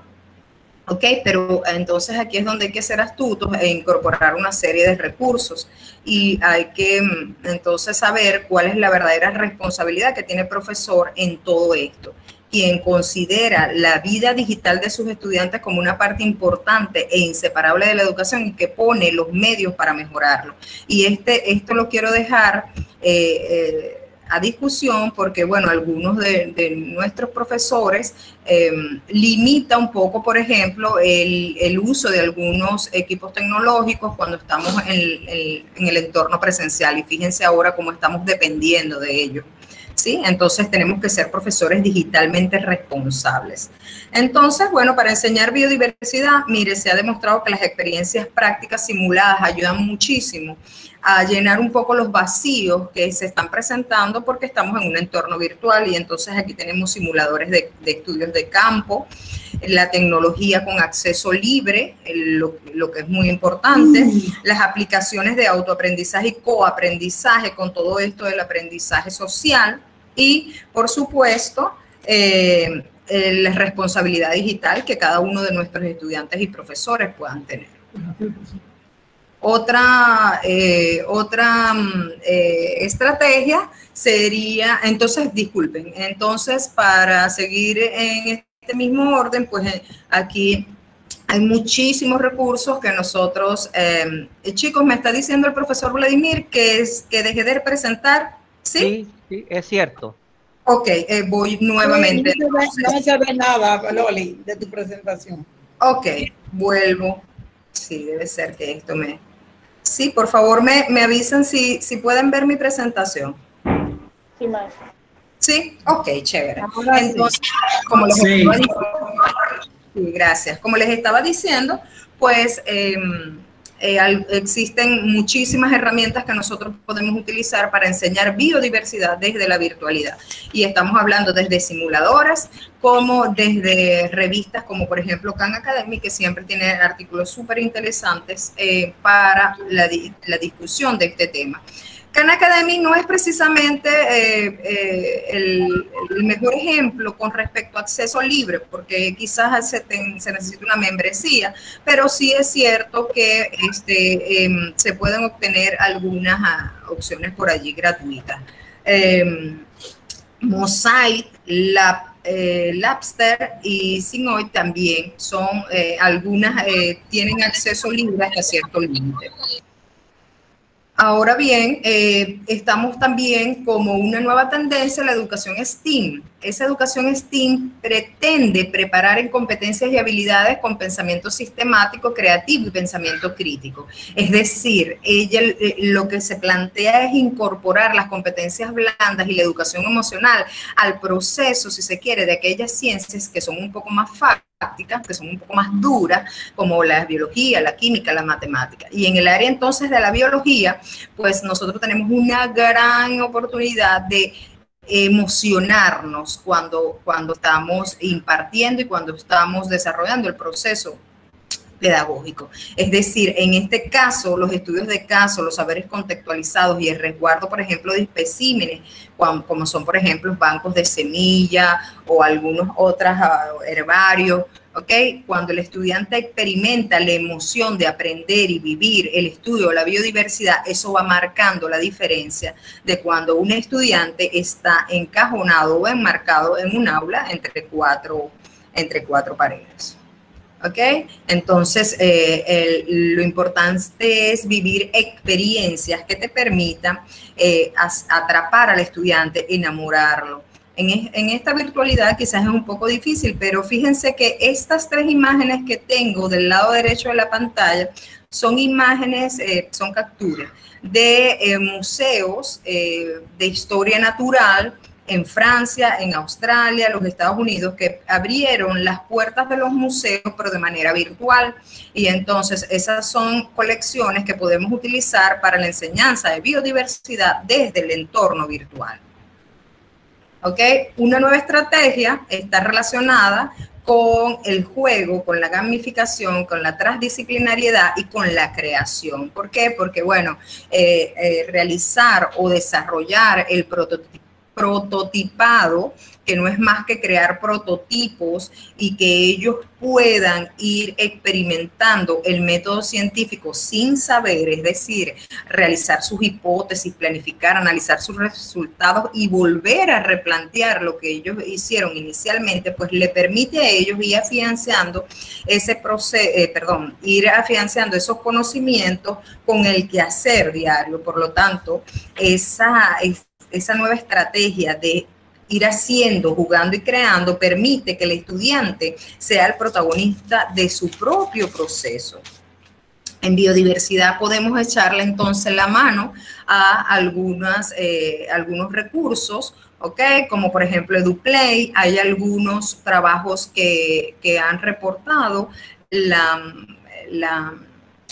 ventajas que, por ejemplo, podríamos lograr si al hablar de biodiversidad ponemos a nuestros chicos a que ellos realicen algunas figuras, estilo, por ejemplo, caligramas, que no solo desarrollan la parte relacionada a biodiversidad, sino que también la van apoyando o van desarrollando algunas aptitudes de tipo de creatividad, ¿ok? Y eso va enriqueciendo el proceso. Algunas otras herramientas como ABC Ya, Mundo Primaria, son algunos recursos que nosotros podemos echar mano para enseñar biodiversidad desde la virtualidad. ¿Ok? Esta es importantísima, el aula colaborativa, porque no son más que hablar de espacios educativos. Y hasta ahora los espacios educativos, o hasta hace unos años se consideraba que los espacios educativos idóneos para la enseñanza de nuestros contenidos curriculares eran las aulas de clase, pero ahora estamos enfrentándonos al hecho de que tenemos que desarrollar las mismas competencias, pero desde un entorno distinto y una realidad distinta en cada uno de nuestros profesores y de nuestros estudiantes. Entonces, esto marca un poco la diferencia. ¿Por qué? Porque ahora cada realidad o cada contexto estudiantil es diferente y por lo tanto vamos a obtener distintos resultados. Entonces aquí entra en juego un poco la innovación y de cómo nosotros como profesores debemos reacomodar y experimentar estos nuevos elementos en los espacios escolares, ¿ok? La incorporación de entornos no escolares. Ya sabemos que podemos enseñar biodiversidad no solamente en nuestra aula de clase o no solamente en nuestro jardín escolar, sino que podemos incentivar el estudio de la biodiversidad, por ejemplo, desde los parques, desde el jardín de la casa, desde la plaza que está al frente en la comunidad. Es decir, permite experimentar con todos estos entornos. Adicionalmente, pues se permite entonces la intercolaboración para realizar un aprendizaje social. Y aquí echamos mano a el aula invertida, donde permite entonces que el estudiante sea el protagonista en su proceso de aprendizaje. ¿Ok? Entonces, hablando un poco de reacomodar y experimentar en nuevos entornos, todas estas experiencias que vivimos, disculpen aquí, opciones del puntero. Todas estas experiencias que vivimos fuera de aula siempre son enriquecedoras. Yo le tomé sin consultar al profesor Miguel Guevara una foto de una experiencia que vivimos en una feria pedagógica en escuelas en Venezuela. Fíjense, aquí los muchachos estaban estudiando biodiversidad, pero en un entorno natural, en una laguna que fuimos, la profesora Mercedes acompañándonos en una feria pedagógica, también en el Félix Evaristo, y entonces sacar a los muchachos del aula de clase permite entonces ese aprendizaje, esa interconexión que puede haber entre ellos y la construcción de ese conocimiento. ¿Ok? Entonces aquí llegamos a un punto súper importante. Hasta hace poco pues no le dábamos mucha importancia al apoyo psicológico que debíamos darle a nuestros estudiantes, a nuestros profesores y a toda la comunidad educativa. Y es aquí donde se pone de manifiesto los retos que debemos afrontar, como superar las desigualdades escolares, ¿ok? Aceptar que ahora las familias y la comunidad se convirtieron en un actor protagonista del hecho educativo, es decir, todos nuestros estudiantes, todos nuestros profesores están abriendo las puertas de sus hogares para que el proceso de enseñanza y aprendizaje se lleve a cabo. Entonces, vemos comportamientos como, por ejemplo, estudiantes que estaban en nuestras aulas y que eran muy participativos, pues ahora frente a la cámara se sienten inhibidos. ¿Ok? Y eso forma parte de ese acompañamiento psicológico que nosotros debemos darle a él. Además de la necesidad imperiosa de socializar entre nosotros, la cual se ha visto coartada. ¿Ok? Entonces aquí tenemos el reto de bioenseñar biodiversidad con una distancia física, pero con una cercanía pedagógica. En realidad ese es el reto que tenemos que afrontar. ¿Ok? Aquí se sugiere entonces que nuestras clases siempre sean con cámaras encendidas, estilo Yasek, como decía la profesora Nilsa, porque eso permite que haya un acercamiento, en la distancia haya un acercamiento, y además de eso fomentar el aprendizaje social. Ahora bien, enseñar en la distancia y tener una cercanía pedagógica, pues no es nada fácil. No es nada fácil cuando ya nuestros estudiantes, después de un año, año y medio de estar frente a las cámaras, pues ya se notan cansados, se notan apáticos, se notan cansados y no de los contenidos o no del profesor, sino de la virtualidad como tal. Entonces es importantísimo el apoyo entre los profesores y los estudiantes, además de una mayor comprensión de todas las vivencias que se están desarrollando. ¿Ok? Y entonces aquí viene el punto de debate, porque una de las tendencias educativas a las que nos estamos enfrentando y seguramente vamos a tener que prepararnos es la educación híbrida. Es decir, de ahora en adelante biodiversidad no se va a dar entre las cuatro paredes y no se va a dar solo en el campo, como decía Arilio y el profesor Miguel, sino que también se va a seguir dando desde la virtualidad, porque aunque no lo querramos, la virtualidad llegó para quedarse. Y ojo con esto, no llegó para suplantar el proceso que se estaba dando de enseñanza en nuestras aulas de clase o en los entornos escolares tradicionales, llegó para ayudar, para apoyar a la presencialidad. Entonces, esto es un hecho con el que vamos a vivir de ahora en adelante, es decir, la nueva normalidad no es igual a la normalidad que teníamos antes. Entonces, hay que aprovechar las ventajas que nos brinda cada entorno. Me explico, desde la presencialidad podemos impartir y tener esa socialización en nuestras aulas de clase o en los entornos escolares tradicionales y apoyarnos o seguir apoyándonos en los distintos recursos que nos brinda la virtualidad, como estas aulas virtuales que utilizamos en Classroom, en Zoom, Meet, Teams, Moodle. Son muchísimas las plataformas que están sirviendo de apoyo en este proceso pedagógico. Y tanto es así que sabemos que la virtualidad llegó para quedarse y para acompañar inseparablemente con la presencialidad, que ya se están haciendo las correspondientes modificaciones o adaptaciones de nuestros diseños curriculares en tiempo de pandemia, donde pretendemos entonces cubrir nuestras mallas curriculares desde la virtualidad para poder seguir entonces desarrollando las distintas competencias que necesitan nuestros estudiantes. Entonces, a grosso modo, estas son las tendencias que se están manejando a nivel mundial con respecto a la enseñanza. En este caso yo le quise dar el tono hacia la biodiversidad porque pareciera que hay un sector que todavía se resiste al uso de la virtualidad para aquellas asignaturas o para aquellos contenidos que son de difícil manejo, porque creemos que necesariamente tenemos que estar de manera presencial. Nos podemos ir apoyando en la virtualidad mientras retornamos a nuestros entornos habituales.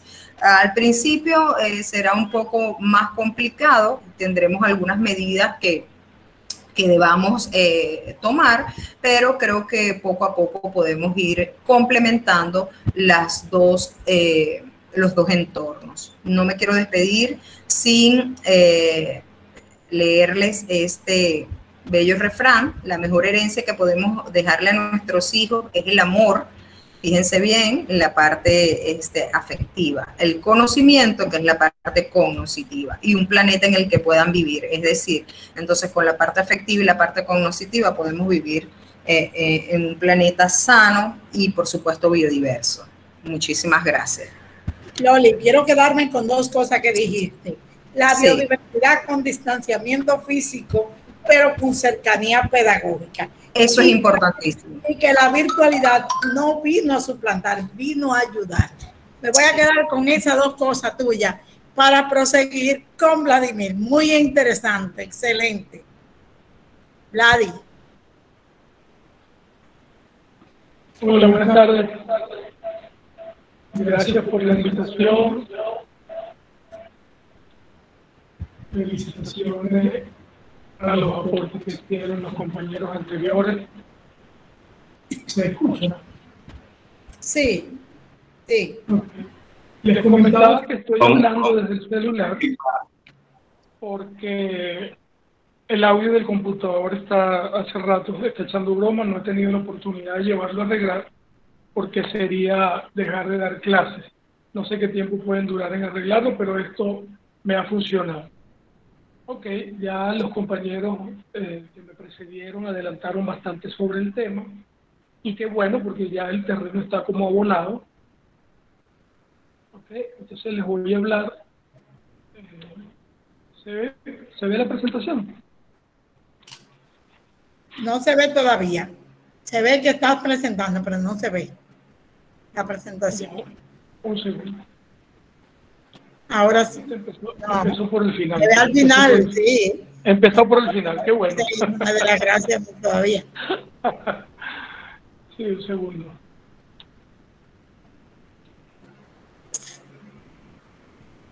Gracias por permitirnos presentar nosotros desde nuestras computadoras, porque muchas veces cuando pasamos de un computador a otro, la presentación se deforma, se pierden muchas cosas. Entonces, aquí voy a hablarles un poco acerca del devenir de la biodiversidad en pandemia. Para los que no me conocen, mi nombre es Vladimir Gómez, soy profesor del recinto Juan Vicente Moscoso. Acá estamos completamente a la hora. Como contenido, voy a hablarles sobre la biodiversidad, la pérdida de la biodiversidad, algunas de las causas de la pérdida de la biodiversidad, hablar también sobre las enfermedades zoonóticas, la biodiversidad y la pandemia. No me quiero desligar estos temas sin hablar de la basura marina en pandemia, ¿okay? Principalmente el plástico, que son los plásticos, cuál es su clasificación, degradación y el impacto en el medio marino. Ya mis compañeros adelantaron bastante sobre la definición de biodiversidad. Yo voy a hacer un resumen. Entonces, es la variabilidad, la variedad de genes especies y ecosistemas que constituyen la vida en la Tierra y proporcionan numerosos servicios esenciales a la sociedad. Entre los servicios que nos proporciona la biodiversidad están los bienes materiales como los alimentos, maderas, medicinas, sobre todo materias primas. Además de eso, la biodiversidad o los ecosistemas, cuando tienen un buen funcionamiento, sirven de soporte de control de inundaciones, renovación del clima y ciclos de nutrientes, y además nos sirven para el beneficio del ocio, cuando disfrutamos de esos paisajes y están diversos, son más bonitos, ¿ok? Entonces, bien, la biodiversidad puede favorecer la agricultura a través de la polinización y el control de plagas, facilitar el almacenamiento y secuestro de carbono y promover la salud física y mental de las personas. Cálculos recientes afirman que el valor económico que aportan los ecosistemas pueden superar de 10 a 100 veces los costos del mantenimiento de estos. Entonces, eso es una incógnita que te hace dudar y te dice, bueno, ¿y por qué si es tan costoso, por qué no la seguimos manteniendo? ¿Ok? Vamos a hablar un poco acerca de la pérdida de la biodiversidad. Les voy a nombrar 2 casos, ya los compañeros que me precedieron hablaron de muchos casos. ¿Ok? Entonces, es el continuo crecimiento de la población y el consiguiente aumento del consumo de recursos ha llevado a un manejo inadecuado de la diversidad biológica y ha puesto en peligro la sostenibilidad del planeta. ¿Qué pasa? Estamos sobreexplotando los recursos naturales. Siempre hemos visto los recursos naturales como una fuente inagotable de beneficios sin tener ningún respeto o poco respeto. ¿Ok? El 75% de la superficie terrestre ha sido transformada significativamente por la humanidad para el beneficio, provocando migraciones de especies salvajes. Este ejemplo que tienen acá, esta foto, esta imagen, es en Pedernales. Se evidencia la destrucción de una carretera para extracción de minerales. ¿Okay? Entonces, no nada más estás perdiendo una cantidad de árboles, eso trae consigo una pérdida significativa de cualquier cantidad de otros organismos, ¿ok? Que disminuye la biodiversidad. Aquí tenemos otro ejemplo, es el ejemplo del Aceitillar, es una mina de bauxita, justo en donde 2 parques se unen, y es evidente la destrucción de años anteriores, así también como ha ido avanzando sin detenerse. Lo que queda en esta zona muestra lo que hay es una zona desértica, simplemente hay unos parchos que los llaman pequeñas islas de vegetación.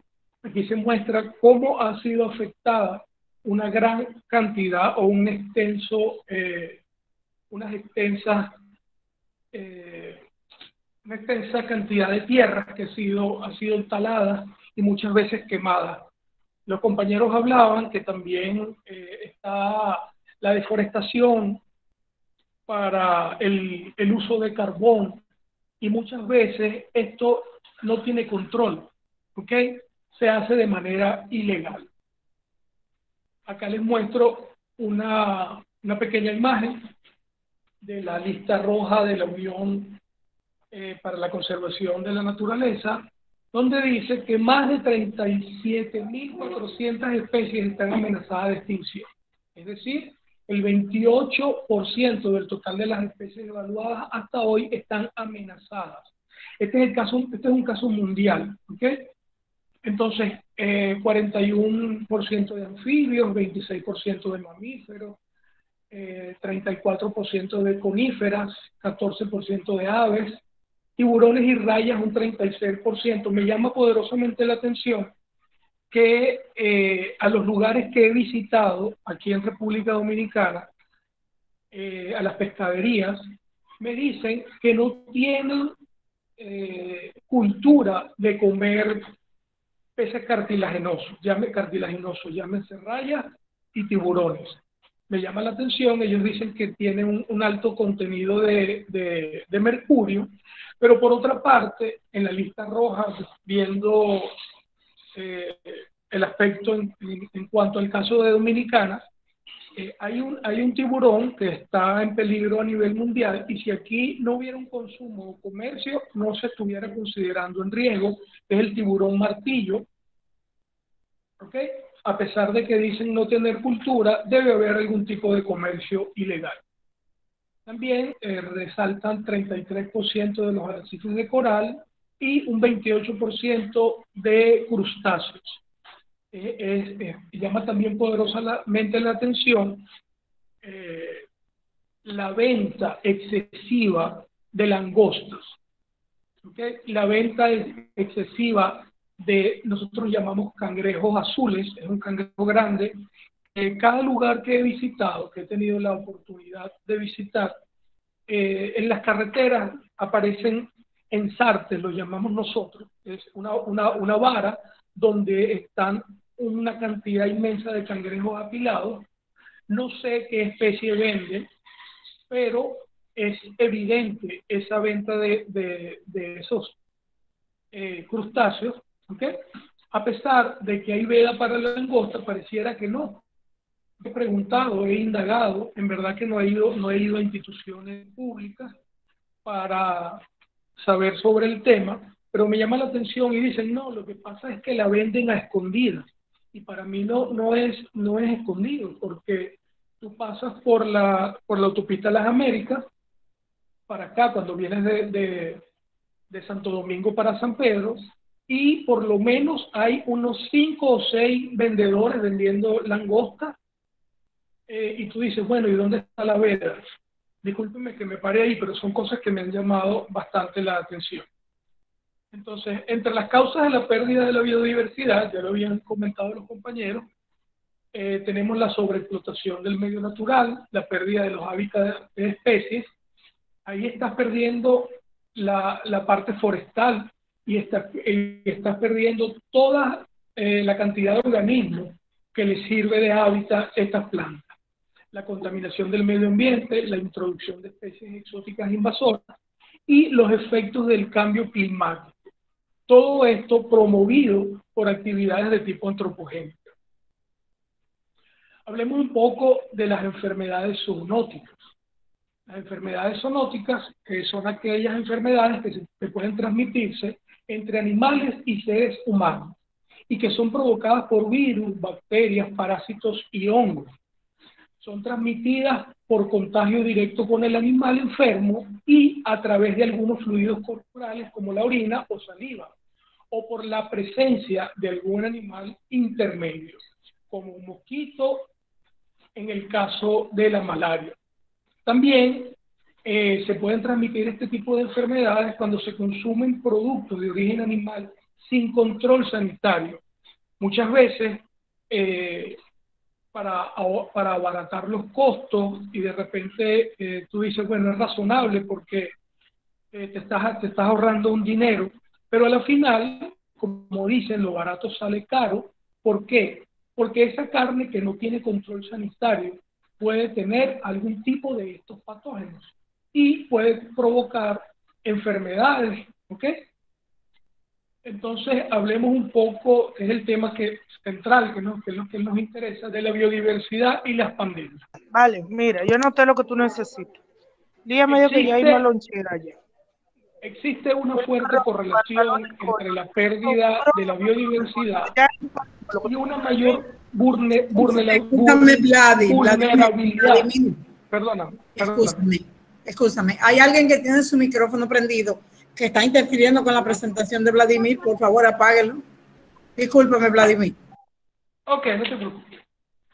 Entonces, y hay una mayor vulnerabilidad de las personas frente al riesgo de epidemias infecciosas que dependiendo de algunos factores pueden pasar a ser pandemias, como es el caso que tenemos actualmente.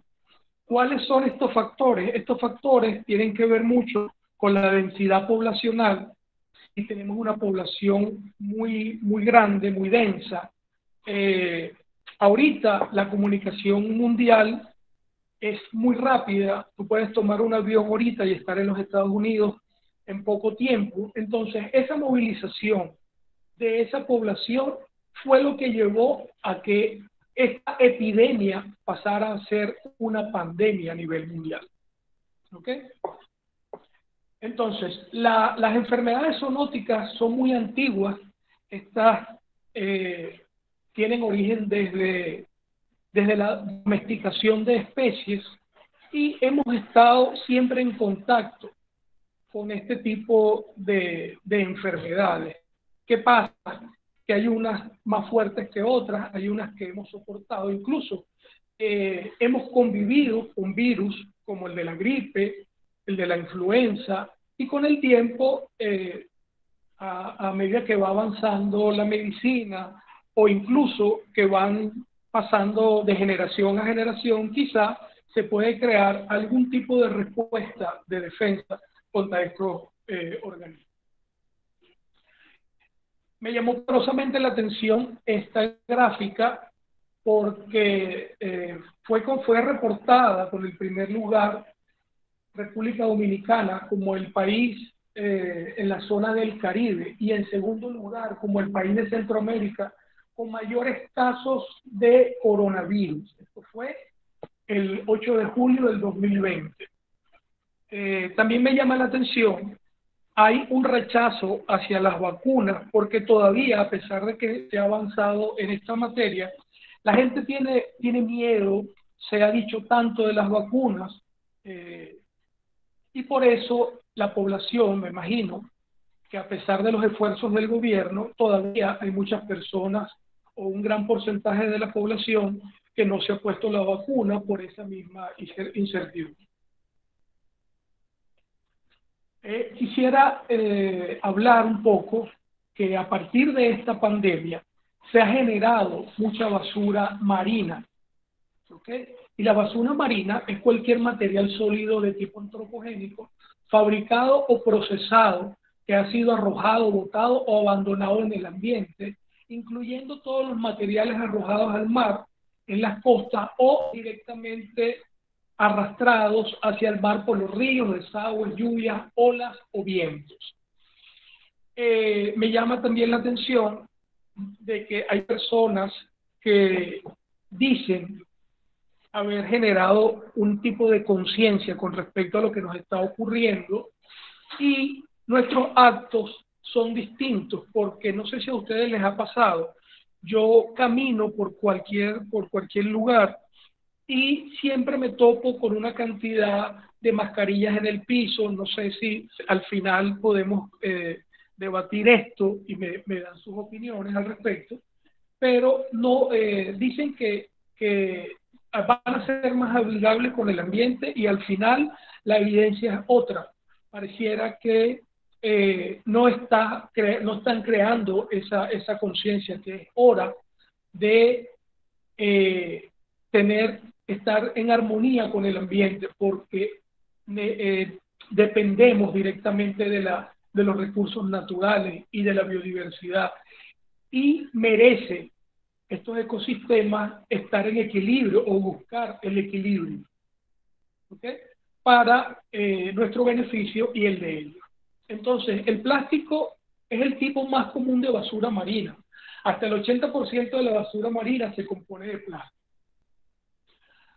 Los plásticos, como les decía, es el principal componente. Entonces pasamos a definir una definición más o menos de plástico. Son materiales sintéticos a base de un tipo de macromoléculas denominadas polímeros, provenientes del procesamiento del petróleo y el gas, mediante el proceso de polimerización, que consiste en ligar químicamente monómeros idénticos, tales como el etileno y el propileno, agregándoles diferentes aditivos para mejorar su rendimiento según las propiedades requeridas en el producto final, ¿ok? Como el pigmento, los plastificantes, antioxidantes, retardantes de llama, estabilizadores UV y lubricantes. Todo esto va a depender de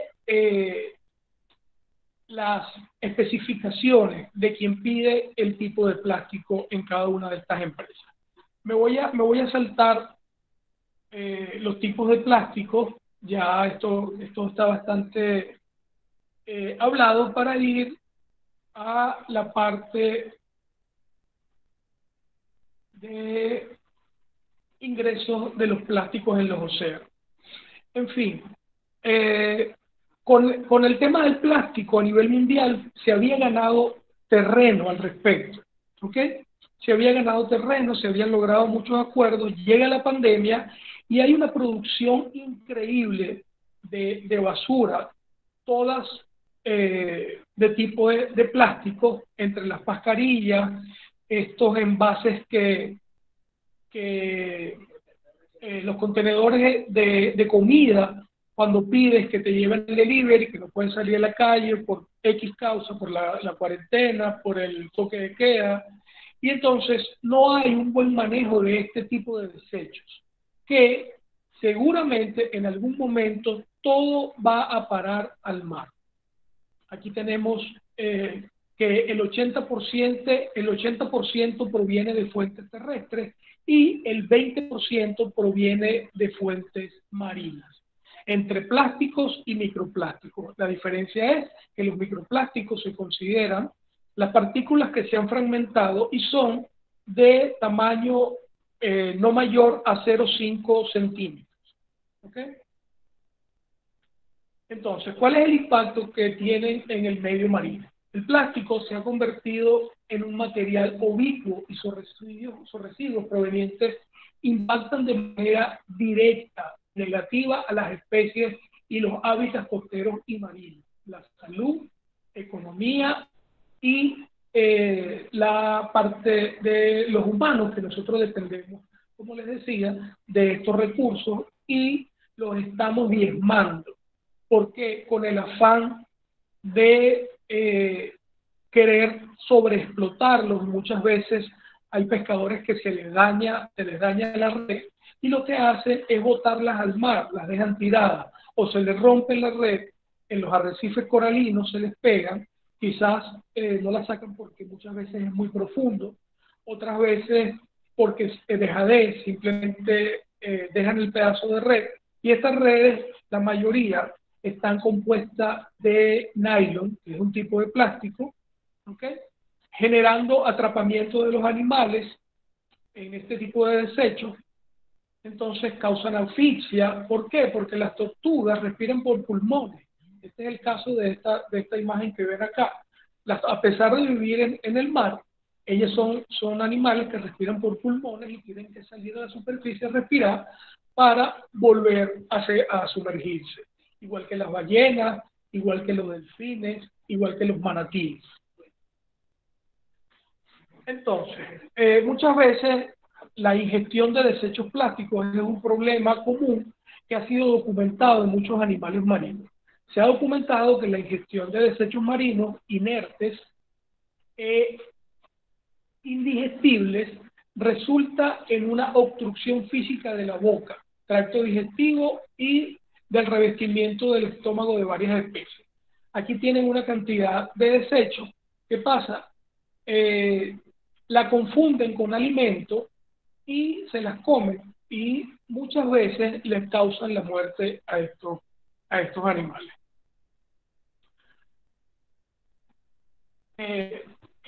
Implicaciones de la transportación de químicos. Hay contaminantes como los bifenilos, los policlorados, que están presentes en estos organismos. Me voy a saltar un poco porque creo que ya nos estamos pasando el tiempo. Y quería comentarles que esta presentación la van a tener, van a poder disfrutar de ella y leerla porque con leerla se entiende bastante. Los microplásticos actualmente están en toda la escala alimenticia ya han encontrado plástico y microplástico en las heces fecales de humanos. ¿Ok? ¿Qué pasa? Hay evidencia de la presencia de microplástico en moluscos, bivalvos filtradores, hay la presencia en tractos digestivos de peces. Nosotros no nos comemos la parte que llamamos las vísceras de los peces, porque eso se lo sacan al momento de arreglarlos para cocinarlos, pero sí los plásticos emiten algún tipo de sustancias que se va a los músculos, que es lo que nosotros consumimos, que posiblemente pueden resultar tóxicos para la salud humana. Entonces, bueno, gracias por su atención y les dejo algo de la CEPAL. La pandemia del coronavirus es una oportunidad para construir un ecosistema que preserve la salud del planeta. Es necesario que se creen políticas efectivas, ¿okay?, económicas, donde incluyan a la preservación de la biodiversidad, y es hora de entender que sin la biodiversidad no somos nada como sociedad. Gracias. Gracias, Vladimir, por tu presentación. Creo que las presentaciones han sido sin desperdicio, no hemos tenido ningún desperdicio en esa presentación. Veo que la gente no le ha dado tiempo para preguntar, porque la gente lo que ha estado es pendiente y ha llenado las expectativas. Sinceramente, yo pienso que podemos, ojalá, que podamos tener la oportunidad de contar con ustedes 4 en otro momento, y yo los voy a ir invitando, aunque sea uno a uno. Fíjense cómo hablan los estudiantes: excelente, excelente, excelente, sin desperdicio. O sea, fue una presentación que yo creo que no, por más que lo hubiera planificado, no hubiera podido escoger 4 personas tan versadas en el asunto y con tanta competencia. No sé si alguien tiene alguna pregunta en particular, pero realmente yo creo que hemos llenado las expectativas. Ha sido fantástico, sinceramente. Muchas gracias. Aquí ¿quién es el que tiene? Alguien, Rosalba, quería preguntar algo. Rosalba. Buenas tardes. Buenas tardes, Rosalba. Quería preguntar que cuál sería el consejo o en sentido de incentivar en los estudiantes un método, una estrategia con la cual nosotros pudiésemos contrarrestar el impacto que tiene el modernismo con el deterioro de la diversidad en la República Dominicana específicamente, porque realmente es un tema que se ignora demasiado. Gracias.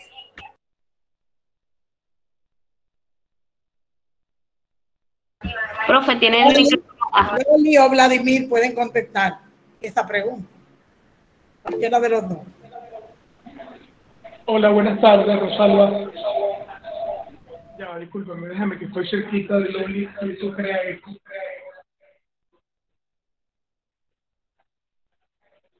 Vladi. Sí, voy. Déjame apagarle el audio a Loli porque si no... Ok, Rosalba.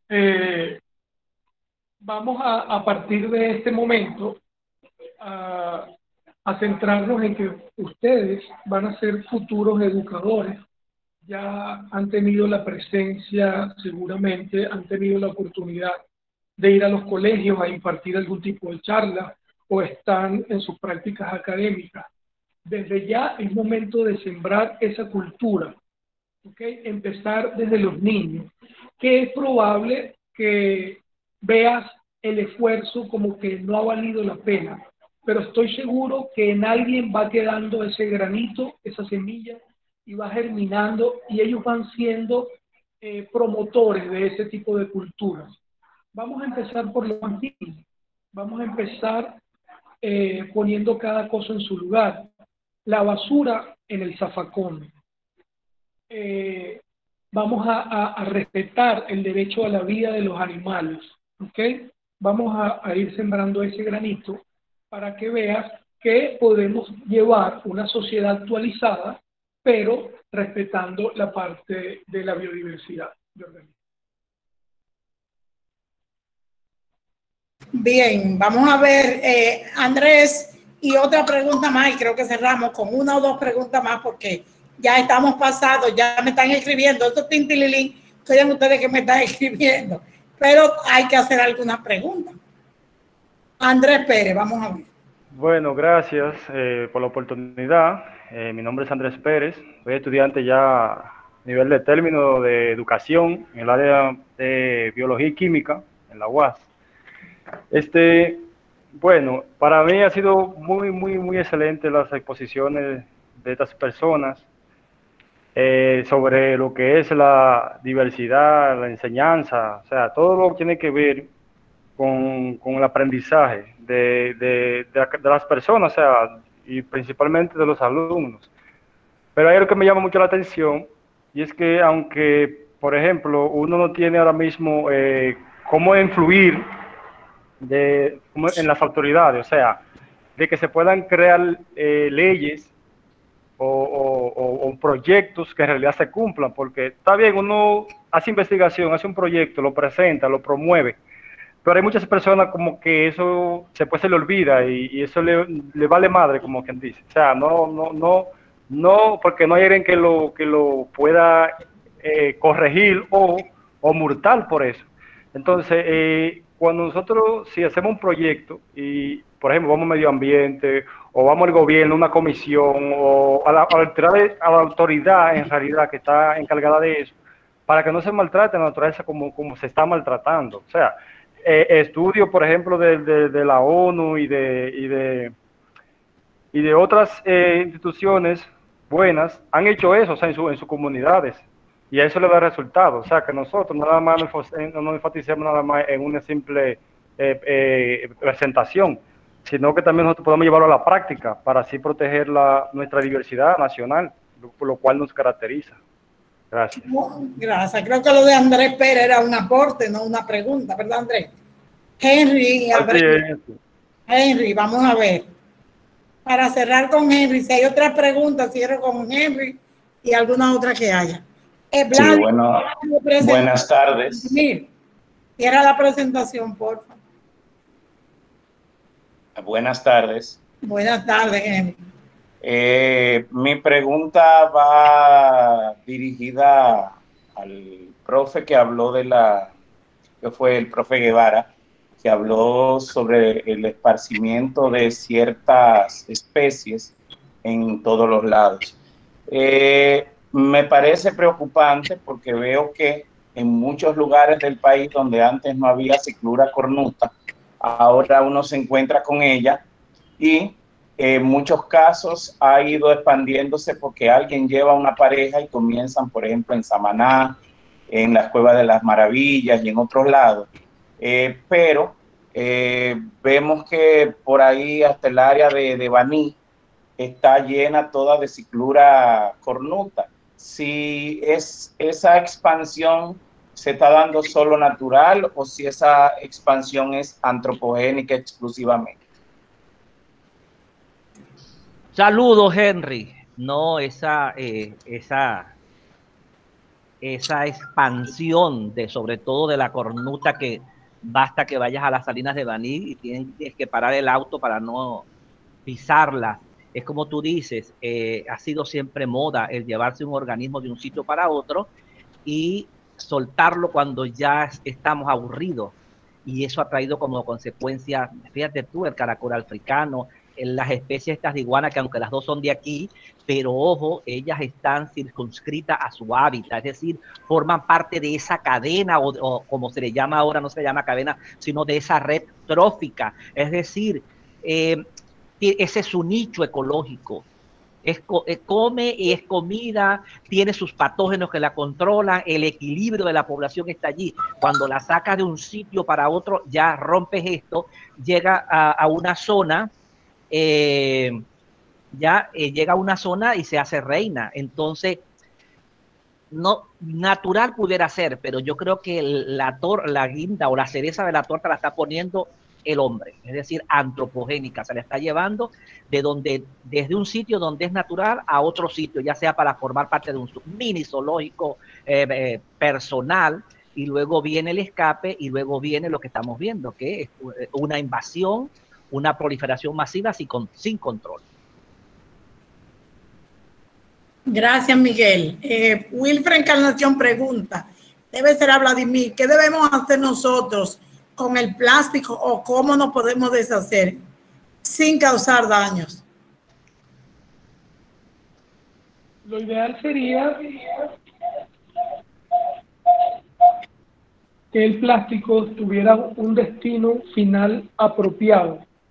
Nosotros en casa debemos certificar, por lo menos, de lo que estamos botando, ¿okay? Esté bien envuelto y que vaya al botadero de basura, ¿ok?